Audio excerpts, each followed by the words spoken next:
The Archive of the Voice, How Songs Remember Barauda.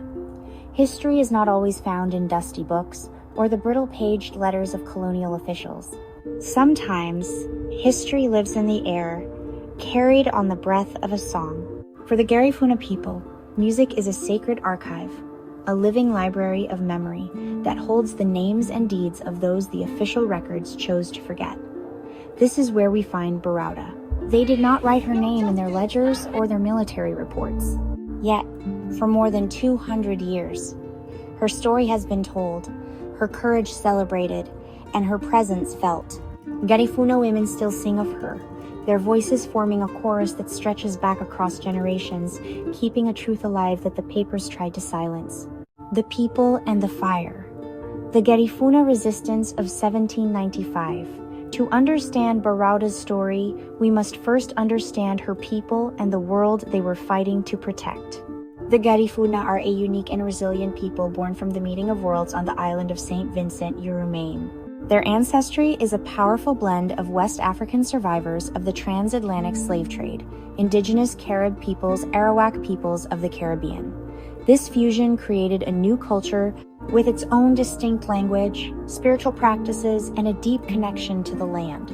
Their history is one of resistance from the very beginning, a continuous struggle to maintain their freedom and autonomy against European colonialism. They were a sovereign people, living in communities that thrived on connection.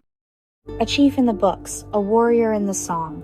In any story of resistance, certain figures rise to prominence. Their names become symbols of the struggle. For the Garifuna resistance of 1795, the paramount chief Joseph Chatoyer is that figure. Brilliant military strategist, a unifying leader, respected by his people, even acknowledged by his enemies. His name appears in the colonial records. British officials wrote of him. They negotiated with him. They ultimately fought against him. Present in their documents, history grants him a formal place as leader of the Garifuna, remembered as a national hero in St. Vincent and the Grenadines. A powerful chief who led his people with courage and conviction against a mighty empire. But the official record tells only part of the story. Written by men, about men, for men. British officers were focused on military command structures. Imagine the scene.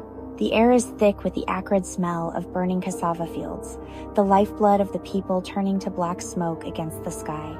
For days, perhaps weeks, the British soldiers have been on a campaign of destruction, leaving a trail of scorched earth in their wake. The sight of this devastation would have been terrifying. It was a direct attack on the future, on the ability of children to eat and families to survive the coming months. Food reserves were dwindling. The constant threat of attack wore down the body and the spirit. In this moment of intense pressure and visible loss, despair began to take root. Faced with this relentless assault, some of the Garifuna men began to waver. These were not cowards. They were warriors who had been fighting bravely, but they were also pragmatic. They saw the overwhelming force of the British military and the systematic destruction of their food supply.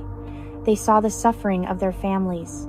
For some, the fight began to seem unwinnable. As the men debated retreat, their spirits worn thin by smoke and fire, a different resolve was hardening among the women. They had watched the fields burn too, the fields they had planted, the fields they had tended. They had seen the fear in their children's eyes, but their conclusion was not to run.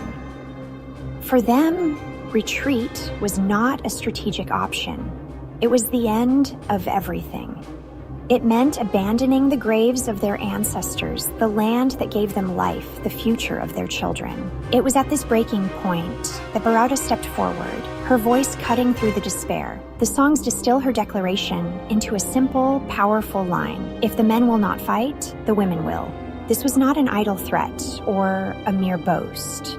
It was a profound statement of intent, a reclamation of agency at a moment of collective crisis. Barauda, as the songs tell it, did not simply encourage the men to fight on. She declared that the defense of their land was not solely the responsibility of the men. If the warriors were to lay down their arms, the women would pick them up. This declaration fundamentally shifted the dynamic. The story of Barauda's defiance and the women's stand would have been lost, a whisper in the wind, if not for the enduring power of song. For over 2 centuries, this memory has been preserved and passed down not in books, but in melody. After the war, the British forcibly exiled the surviving Garifuna from St. Vincent, deporting them to Roatan off the coast of Honduras. From there, they spread along the coasts of Honduras, Belize, Guatemala, Nicaragua. They carried little with them, but they carried their songs. In these new lands, the songs became a vital link to Yurumain, their lost homeland, and to the heroes who fought for it. The transmission of this history was and remains deeply intimate and communal. In our world today, a world saturated with digital information and official histories, the story of Barauda and the songs that carry her name matter more than ever. Her story challenges us to fundamentally reconsider what we accept as a valid historical source. It forces us to ask, who gets to write history and whose stories are left in the silences? By centering the Garifuna oral tradition, we do not dismiss the written record. We enrich and correct it. Barauda is not a myth. She is a historical figure. Barauda's legacy provides an inspiring and essential model of resistance. Each time a Garifuna woman sings of Barauda, she is not just remembering history, she is embodying it. Ultimately, we must learn to hear the history in the melody and the truth in the chorus, and listen to the songs the people sing.